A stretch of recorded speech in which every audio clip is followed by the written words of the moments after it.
오늘 말씀의 제목은 고난 중 하나님과의 동행, 고난 중 하나님과의 동행입니다. 지난 17장에서 아무도 두려워서 고개조차 들지 못하는 골리앗 앞에서 소년이었던 다윗이 싸워서 승리하는 내용을 보았습니다. 그 이후에 다윗은 계속 전쟁에 나가서 승리하게 되었고, 그 모습을 본 사울이 다윗을 군대 장관, 국방부 장관으로 삼게 되었습니다. 그런 전쟁 가운데 블레셋과의 전쟁이 많았겠죠. 어느 블레셋과의 전쟁에서 또 승리하고 오는데 그 유명한 여인들의 말이 있죠. 여인들이 말하기를 사울이 죽인 자는 천천히요 다윗이 죽인 자는 만만이라, 이렇게 말을 했습니다. 사울이 그 말을 듣고 순간적으로 질투가 많은 사람인데 더욱더 질투하게 됐습니다. 나에게는 천천을 돌리고 다윗에게는 만만을 돌린다면 그 다음에 무엇이 있겠는가? 내 자리 외에는 더 없지 않겠는가? 그러면서 다윗을 그 다음부터 주목하게 됩니다. 그리고 다윗을 미워하게 됩니다. 어느 날은 다윗이 사울왕 앞에서 수금을 타는데 악령이 사울에게 들어서 사울왕이 다윗에게 창을 2번이나 던지고 다윗은 그것을 피하고 그 자리를 도망가게 됩니다. 어느 날 보니까 다윗을 자기의 딸 미갈이 사랑하는 것을 보았습니다. 이참에 둘이 결혼시키면서 그 빌미로 다윗을 죽이겠다고 다짐한 사울이 다윗에게 사위를 삼을 테니까 블레셋 군대로 들어가서 그 군인들 중에 100명의 포피를 배우면 사위를 삼겠다고 말을 합니다. 다윗이 그것을 좋게 여기고 블레셋에게 가서 군인들과 싸우면서 포피 100개를 배워서 가져다 줍니다. 그러니까 사울 입장에서는 더 미워할 수밖에 없게 되는 거죠. 이렇게 다윗이 사울에게 미움을 받고 그 미움을 받는 것이 백성들의 인기 때문이고, 백성들의 인기를 얻을 만큼 다윗이 지혜롭게 잘 행동했던 이유가 하나님께서 다윗과 함께 계셨기 때문이라고 말씀을 하고 있습니다. 13, 14절을 보시면 그가 백성 앞에 출입하며 다윗이 그의 모든 일을 지혜롭게 행하니라 여호와께서 그와 함께 계시니라.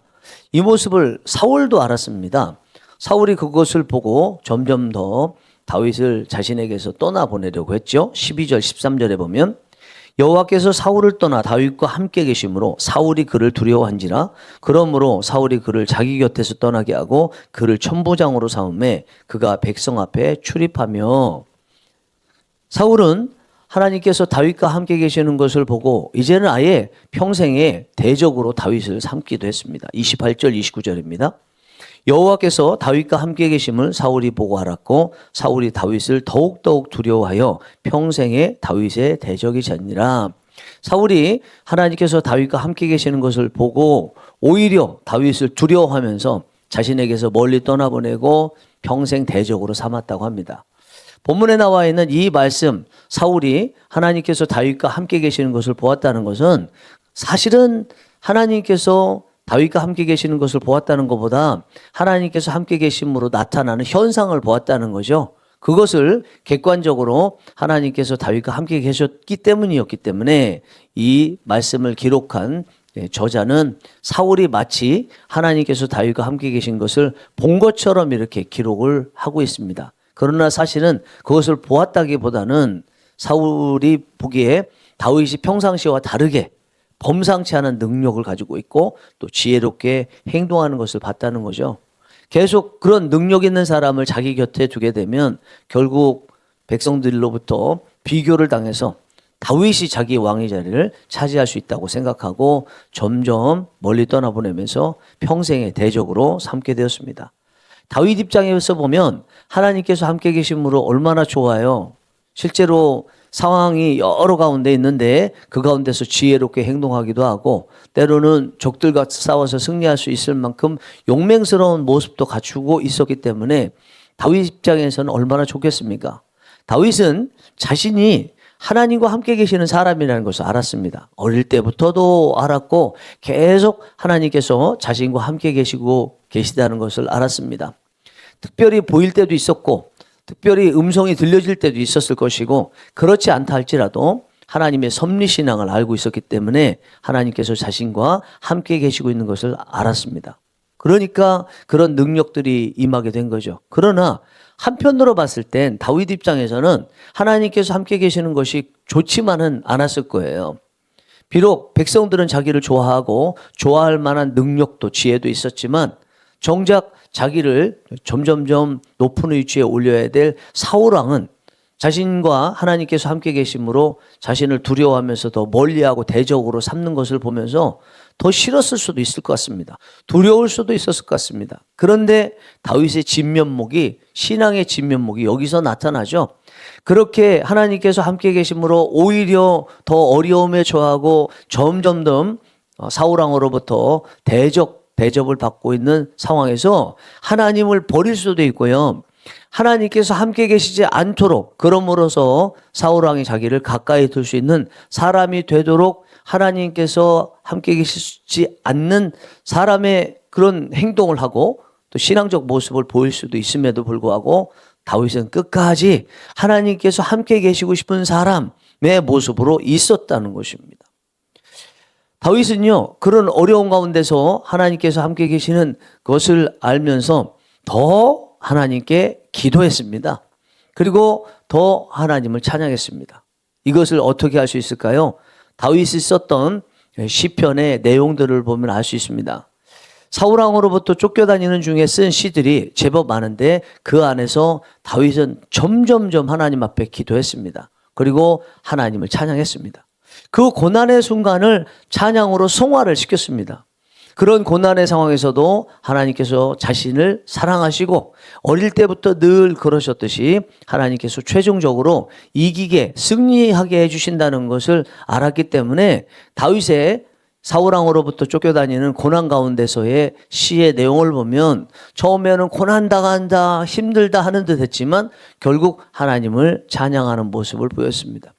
이것을 보면 다윗이 중심이 철저히 하나님께 있는 사람이다. 다윗은 다윗이다. 뼛속까지 하나님으로 가득 차 있는 사람이다. 하나님께서 자기의 중심에 계시고 자신의 중심을 하나님께 내어드리는 사람이 다윗이라는 것이죠. 하나님은 아무 문제를 일으키지 않지만 하나님을 중심으로 두지 않는 사람보다 좀 다윗처럼 나중에 보면 문제가 있잖아요. 욕정의 문제도 있고 또 사탄에 의해서 잠깐 동안에 사로잡혀서 인구조사를 했던 잘못을 하는 그런 모습도 있지 않습니까? 그렇지만 중심이 하나님을 향해 있어서 언제나 하나님을 찾고 하나님과 함께 있는 다윗과 같은 사람을 하나님은 좋아하신다는 것을 우리는 분명히 알아야 될 줄 믿습니다. 사무엘상에서 다윗이 등장한 게 16장이죠. 저는 16장부터 17장 오늘 18장까지 3장의 말씀을 보면서 다윗에 대해서 확실히 알았습니다. 그러면서 다윗에 대해서 한마디로 정의를 내릴 수가 있었어요. 그거는 다윗은 중심이 하나님을 향해 있는 사람이다 라는 것이었습니다. 다윗의 중심 안에 하나님이 계셨고 다윗은 무엇을 하든지 하나님을 생각하면서 행동을 했다는 거죠. 그는요, 실수를 해도 용수철이 탄성에 의해서 자기 자리로 돌아오듯이 하나님께로 돌아오는 사람이었습니다. 다윗은 실수를 해도 하나님 안에서 실수를 하는 사람이었습니다. 마태복음 7장 13절 14절에 보면 예수님께서 말씀하시기를 세상에 사람들에게 두 길이 있다 말씀하십니다. 좁은 길이 있고 넓은 길이 있다는 거죠. 좁은 길은 그 끝에 가면 좁은 문이 있고 천국에 다다르고 영생에 들어가고, 넓은 길은 넓은 문에 다다르고 그 안에 들어가면 지옥이 있다는 거죠. 불신자들은 넓은 길로 가고 신자들은 좁은 길로 간다는 것입니다. 그 좁은 길로 가는 사람들은 좁은 길을 택하는 거예요. 우리 성도들은요. 넓은 길로 가는 사람들에 비해서 우리는 좁은 길에 들어선 것이 맞습니다. 그러나 진짜 좁은 길에 들어선 사람들은요, 그 다음부터 살아갈 때 그 길을 넓은 길처럼 여기면서 하는 거죠. 그곳에서 넘어져도 그래도 그 좁은 길 안에서, 주 안에서 넘어져서 다시 주 안에서 일어나게 되는 거죠.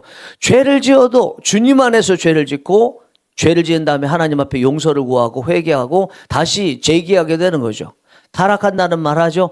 타락해봐야 주님 안에서 타락하기 때문에 다시 일어나게 되는 거죠. 오늘 본문에 나와 있는 다윗이 그렇다는 것입니다. 오늘 본문뿐만이 아니라는 것이죠. 다윗의 어릴 때부터 죽을 때까지 전 인생을 보면 다윗은 철저하게 십자가의 좁은 길 안에 있으면서 그것을 좁은 길로 여기면서 불평을 갖지 않고 넓은 길처럼 살았던 사람, 언제나 넘어져도 용수철처럼 다시 일어나는데 일어나는 자리가 주님 안에 하나님의 있는 자리에 있게 되는 사람. 이것이 다윗이었다는 것입니다. 다윗의 이런 모습을 보면 한편으로는 우리가 성령 충만하고 성령님께서 임재하시기를 구하는 모습이기도 하죠. 우리가 기대하는 게 있지 않습니까? 성령 충만하면 고린도전서 12장에 나와 있는 9개의 은사와 같은 그런 예언의 은사 같은 지혜의 은사와 같은 이런 병고침의 은사와 같은 영들 분별하고 방언함과 같은 이런 은사가 우리에게 나타나기 원하고 로마서 12장에 나와 있는 7개의 은사가 우리에게 나타나기를 원하는데 오늘 본문에 나와 있는 다윗에게 그런 모습이 보이지 않습니까? 그런데 한편으로는 오늘 본문에서 하나님께서 다윗과 함께 하시면서 다윗이 사울 왕으로부터 점점 멀어지고 평생 대적이 되면서 나중에는 10년 상간을 사울 왕으로부터 도망다니는 도망자 신세로 전락하는 것을 보면서 우리가 성령 충만할 때에 원하는 모습과는 다른 모습인 것을 볼 수 있죠. 그러면 이런 모습을 성령 충만하면서 실제로 우리가 보인다. 고난을 당한다. 하나님께서 함께 하시고 성령님께서 함께 하시는데 교회는 점점점 쇠락하게 되고 그리고 사람들로부터 외면당하게 되고 심지어 미움당하게 되고 나중에는 정말 죽일 대상이 될 수도 있다면 그런 가운데서도 다윗과 같이 끝까지 신앙을 지키겠는가? 성령 충만을 주시옵소서, 성령이여 임재하여 주시옵소서 이렇게 구할 사람이 과연 얼마나 있겠는가 하는 생각을 갖게 됩니다. 오늘 본문에서 다윗이 하나님께서 함께 하심으로 가졌던 최고의 복은 뭔지 아십니까 여러분? 그거는 능력도 아니고 지혜도 아니었습니다.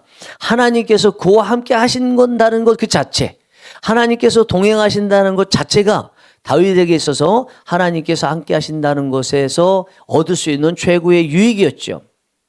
우리가 성령 충만하다고 할 때 그 성령 충만함으로 인해서 고린도전서 12장에 있는 9개 은사나 로마서 12장에 나와 있는 7개의 그런 은사를 얻는 것보다 더 중요하고 복되다고 여겨야 될 것이 있습니다.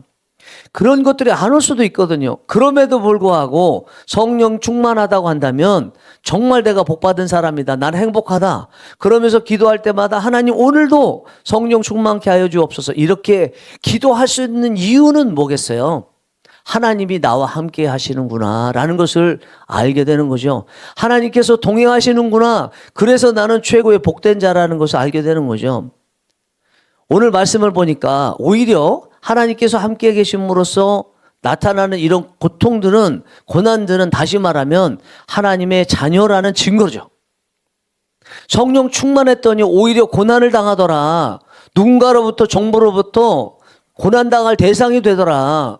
교회가 허물어지고 심지어 100년 넘은 교회가 그렇게 역사가 깊음에도 불구하고 정부로부터 교회가 허물어질 수 있는 대상이 되더라 하는 이런 통고를 받을 때 우리는 오히려 더 그것을 기뻐해야 된다는 거죠. 아, 우리가 제대로 가고 있었구나. 우리가 정말 하나님의 자녀가 맞구나라는 증거로 삼아야 되고요. 그것이 증명되고 있다는 것으로 삼아야 되고 기뻐할 일이 아니겠습니까, 여러분? 사랑하는 성령 일하시는 교회 교우 여러분, 그리고 유튜브를 통해서 오늘 설교를 들으시는 여러분, 저는 오늘 이 말씀을 준비하면서 깜짝 놀랐습니다. 오늘이 2월의 첫날이죠. 2월 1일입니다. 우리 성령이 일하시는 교회의 2026년도의 목회 계획에는요, 달마다 주제를 정했습니다. 1월에는 결단이었고, 그에 따라서 결단을 조금씩이라도 이전보다 더 했었을 것이라고 생각합니다. 2월은요, 동행입니다. 동행. 이 동행인데, 이 동행이라는 주제에 따라서 나가게 되는 첫날인 오늘, 이 동행과 관련해서 말씀을 전하고 있다는 거, 그것도 정말 동행하기 어려운 상황에서도 동행할 수 있는 것이 진짜 하나님의 자녀고 신앙인의 모습이고 그 모습이 다윗에게서 나타난다는 이 말씀을 전하게 되면서 저는 사실은 정말 놀랐고요. 정말 감사하게 생각했습니다. 우리가 11월 30일에 창립 감사 예배를 노예 주간으로 드렸지 않습니까? 그때가 우리가 추수감사주일 때 대림절 때 예수님께서 이 땅에 오시는 그날을 기다릴 때 기다리는 마음으로 준비하는 대림절 첫주였거든요. 대림절 첫 주에 예배 드리면서 놀랍다고 생각을 했었는데 오늘도 또다시 동행이라는 이 주제를 가지고 나가는 2월 첫날에 하나님께서 동행, 그 중에서도 가장 동행하기 어렵지만 동행해야 되는 그때가 바로 하나님의 자녀라는 증거가 나타나고 증명이 되는 이때라는 것을 보여주는 이 말씀으로 말씀을 전하면서 저는 또다시 하나님의 섭리와 하나님께서 우리 교회를 향해서 시선을 고정하고 계시다는 것을 느끼면서 감동하고 감격을 했습니다. 오늘 말씀을 듣고 여러분 기도하실 때 하나님, 정말 하나님과 동행하는 것을 최고의 기쁨으로 누릴 수 있도록 도와주시옵소서. 그 동행함으로써 나타나는 우리의 기대, 그런 현상과 상관없이 오히려 더 점점 더 성령님께서 우리 가운데 임재하심으로써 하나님과 동행함으로써 어려움이 생긴다 할지라도 우리가 지금까지 쌓았던 거 하나님께서 주셔서 쌓아졌던 것 잃는다 할지라도 하나님께서 동행하시는 것을 최고로 여길 수 있는 사람이 되게 해달라고 이 새벽에 기도하시는 은혜, 그리고 여러분들께서 진짜 성도다 이렇게 스스로 위안을 삼을 수 있고 가슴을 쓸어내릴 수 있는 귀한 역사가 있기를 간절히 바랍니다. 2월달 복된 여러분 되실 줄 믿습니다. 기도하시겠습니다.